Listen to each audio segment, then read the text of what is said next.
안녕하십니까. 12월 6일 수요일 말씀 묵상 함께 시작하겠습니다. 오늘도 말씀으로 주님과 함께 하기를 선택하시는 귀한 성도님들 가정 가운데 주님의 능력이 온전히 임하실 수 있기를 간절히 기도합니다.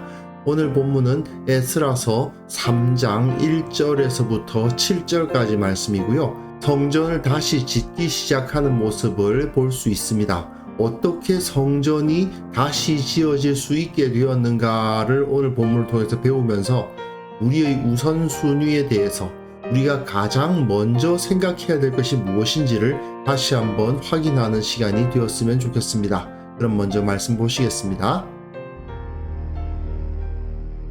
이스라엘 자손이 각자의 성읍에 살았더니 일곱째 달에 이르러 일제히 예루살렘에 모인지라.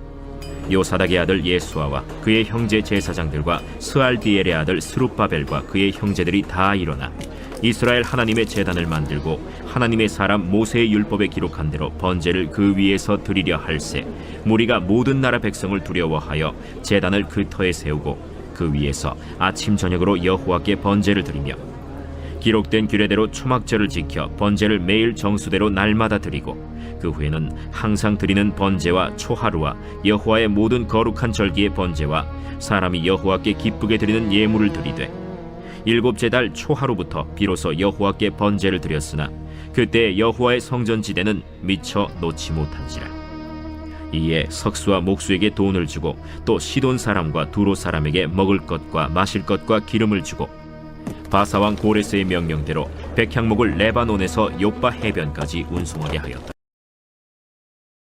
어제까지는 우리가 이 이름들, 귀환자 명부를 살펴보았죠. 3번에 걸쳐서 상당히 긴 명부를 살펴보다 보니까 조금 그 중심을 우리가 잊어먹을 수 있는데요.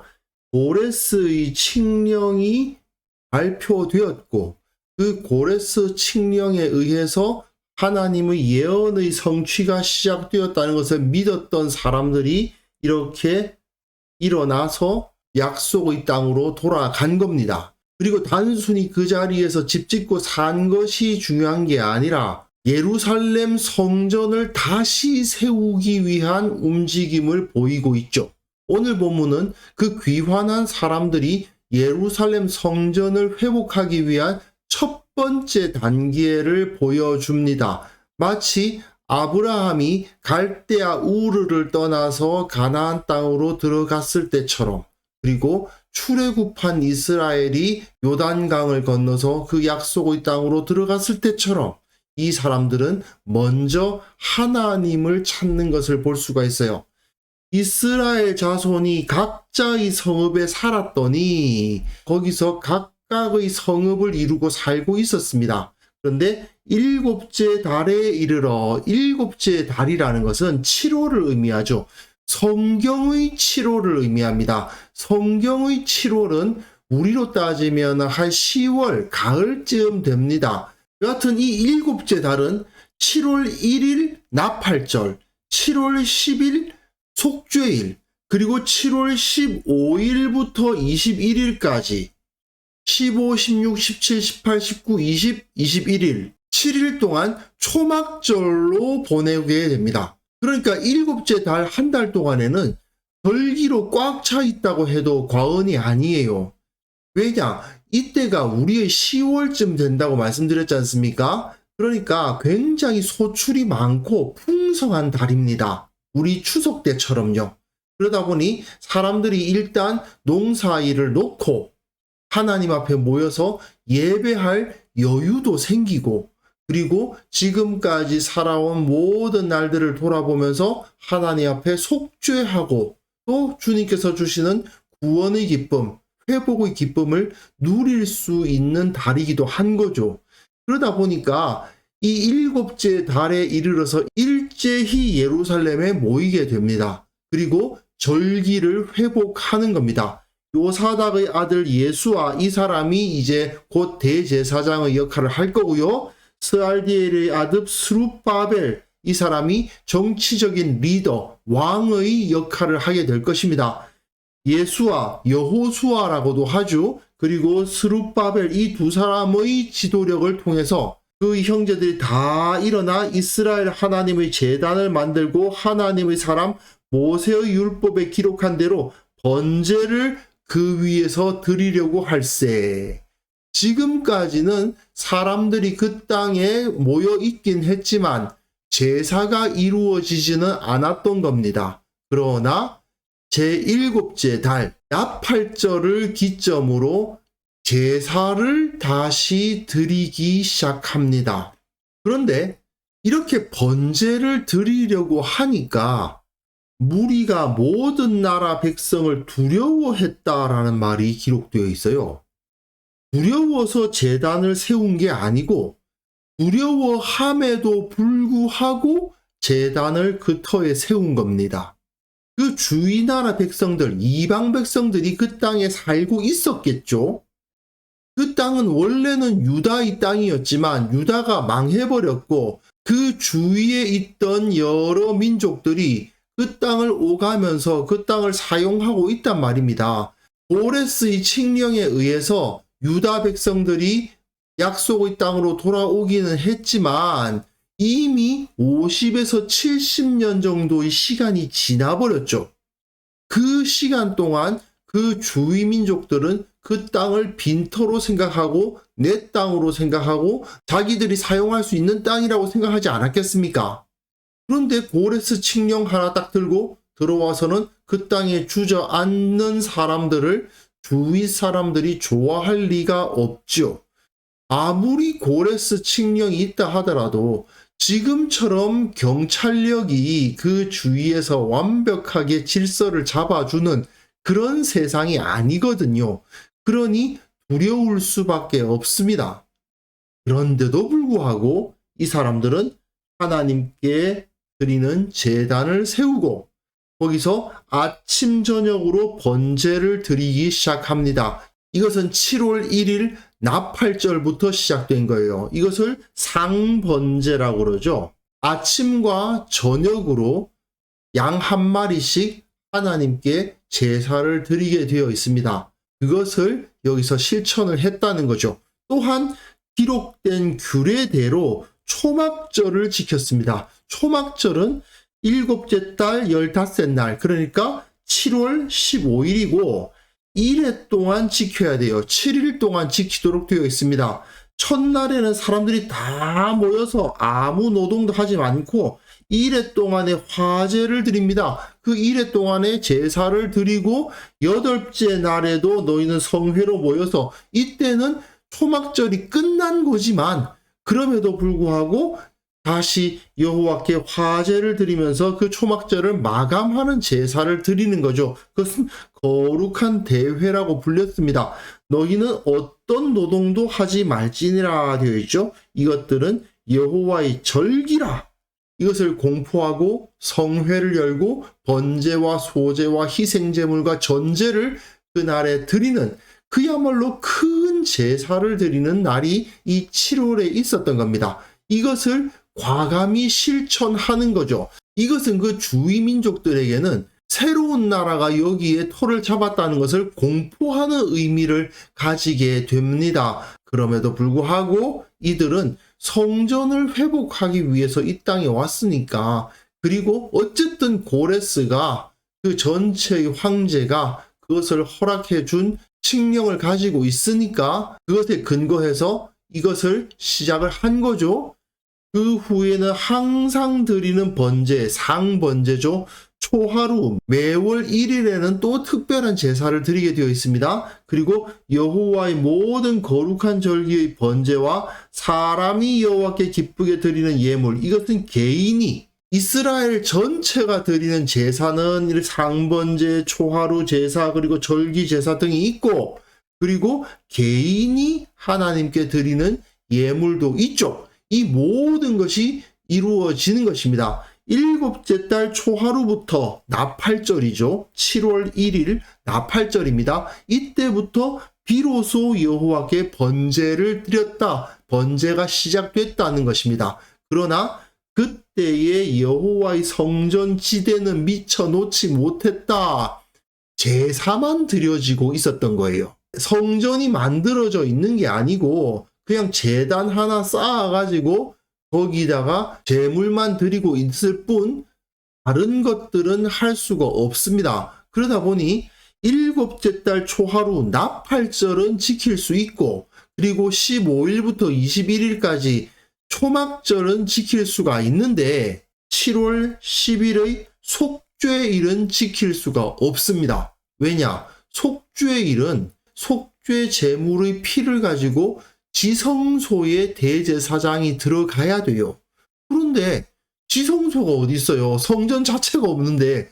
그러다 보니까 속죄일은 여기서 지킬 수가 없는 거죠. 그러니 이제 하나하나 만들어가기 시작하는 겁니다. 이에 석수와 목수에게 돈을 주고 그 건물을 세울 사람들을 고용했다는 말이죠. 시돈 사람과 두로 사람들에게 먹을 것과 마실 것과 기름을 주고 바사왕 고레스의 명령대로 백향목을 레바논에서 요빠 해변까지 운송하였다. 이것은 솔로몬 때도 마찬가지였죠. 솔로몬 때도 두로 왕 히람으로부터 백향목을 받기 위해서 먹을 것을, 그러니까 식량과 백향목을 교환하는 교역을 했죠. 바사왕 고레스의 칙령이 있으니까 이것을 보여주면서 이러한 명령을 받았다. 우리는 너희들에게서 이 백향목을 사기를 원한다. 너희들은 식량을 받고 우리에게 그 건축 자재를 다오. 이렇게 거래가 이루어졌다는 것입니다. 여기까지만 보면 그냥 어떻게 시작이 됐느냐 하는 것을 보여주는 것에 불과합니다. 그런데 한번 이들의 가치관에 대해서 한번 생각해 보자고요. 만약에 이 사람들이 하나님을 의식하기보다 주변 나라들 또는 사람들을 의식했다면 어땠을까요? 일의 순서가 반대가 되어야 됩니다. 주변 나라들의 위협 때문에 두려워했다면 가장 먼저 해야 되는 것은 번제단을 쌓고 거기서 제사를 드리는 것보다는 성벽을 쌓는 게 먼저죠. 군사적으로 안전을 도모하는 것이 먼저 아니겠습니까? 또는 주변 나라들에게 위세를 떨침으로써 사람들을 두렵게 하거나 뭔가 저희들의 배후에 뭐가 있구나 싶어서 함부로 범접하지 못하게 해야 되겠다라고 생각한다면 성전 건물을 어떻게든 멋지게 올려서 이걸 가지고 저들에게 한번 선포를 해보려는 생각도 할 수 있겠죠. 하지만 이 사람들은 먼저 하나님께 드리는 제사부터 회복해야 된다고 생각하고 있었던 겁니다. 그러다 보니까 다른 어떠한 것이 다 갖추어져 있지 않음에도 불구하고 일단 제단부터 쌓는 거예요. 그리고 거기서 하나님께 제사 드리는 것부터 시작하자. 비록 지금은 성전이 없기 때문에 속죄일을 지킬 수도 없지만 지금 우리가 할 수 있는 한 하나님을 높이는 일을 하자. 이거 아니에요. 그래서 이렇게 제사부터 먼저 드리고 그리고 필요한 것들을 그 다음 계속 채워가는 것. 이것이 하나님께서 기뻐하실 만한 일의 순서였던 것이죠. 우리 삶은 어떻습니까? 우리 삶에서 가장 먼저 회복해야 될 것이 무엇일까요? 내가 뭔가 내 삶의 변화의 계기가 필요하다라는 느낌을 받았을 때 뭘 먼저 시도하십니까? 살을 빼야 되겠어. 운동을 해야 되겠어. 이것부터 먼저 하시는 경우도 있고요. 뭔가 공부를 해봐야 되겠어. 학원을 끊을까? 이렇게 하시는 분도 있고 뭐 여러 가지 시도를 하실 수 있는데 가장 먼저 하나님과의 관계가 바로 서 있는가부터 점검하는 것이 우선 아니겠습니까? 하나님의 말씀으로부터 멀어지고 있다면, 기도의 자리로부터 멀어지고 있다면 그것부터 회복시켜 나가는 것이 우선순위겠죠.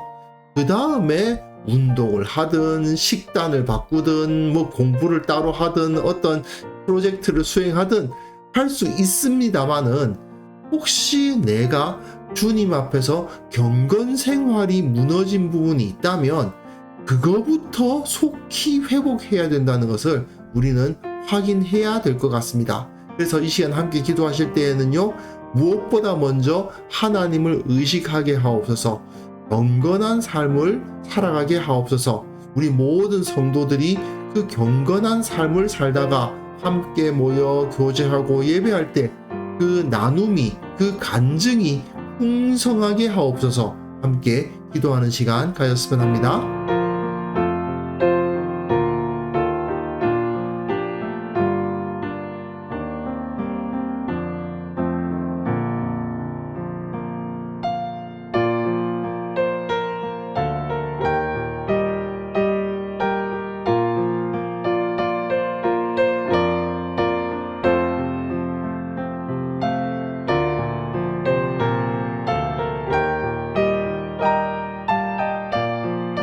하나님 아버지, 먼저 주님을 알고 말씀 앞에 서게 하시고 기도의 자리로 나아가는 자가 되게 하여 주옵소서. 내 삶에서 가장 먼저 의식해야 될 분이 하나님이심을 잊지 않도록 도와주시고, 무엇보다 경건 생활을 놓지 않도록 우리를 붙들어 주옵소서. 그것을 통해서 우리가 진정한 풍요와 강건함을 누릴 수 있도록 도와주시기를 원합니다. 우리 교회 모든 성도들이 다 주님을 예배하고 경건 생활을 가지며 주님을 의식하는데 부족함이 없도록 도와주시고, 함께 모여 주님 안에서 주님과 함께 동행했던 삶을 나눌 때 그 모임이 더욱더 풍성해지는 역사도 허락하여 주옵소서. 주님, 한국교회를 위해서 기도합니다. 이 땅의 모든 예배가 하나님 앞에서 온전하고 거룩하게 되게 하여 주옵소서. 주님의 영광만이 나타나는 시간이 되게 하여 주옵소서. 선포되는 말씀에, 기도에, 찬양에 하나님의 함께하심이 임하여서 그 가운데 풍성함이 이루어지고 거기에 참여한 모든 사람들이 변화되는 그러한 예배들이 다 될 수 있도록 은혜 베풀어 주시기를 원합니다. 아버지 하나님, 오늘 하루도 우리를 붙들어 주시기를 원합니다. 먼저 주님의 말씀 앞에 서게 하셨사오니 또한 기도하기를 잊지 않도록 도와주시고, 어떤 일이 있든지 먼저 주님께 기도하고 의뢰하고 도움을 구하는, 그것을 통해서 주님의 도우심을 얻고 기뻐하며 승리하는 오늘 하루가 되게 하여 주옵소서. 감사드리옵고 예수님의 이름으로 기도합니다. 아멘.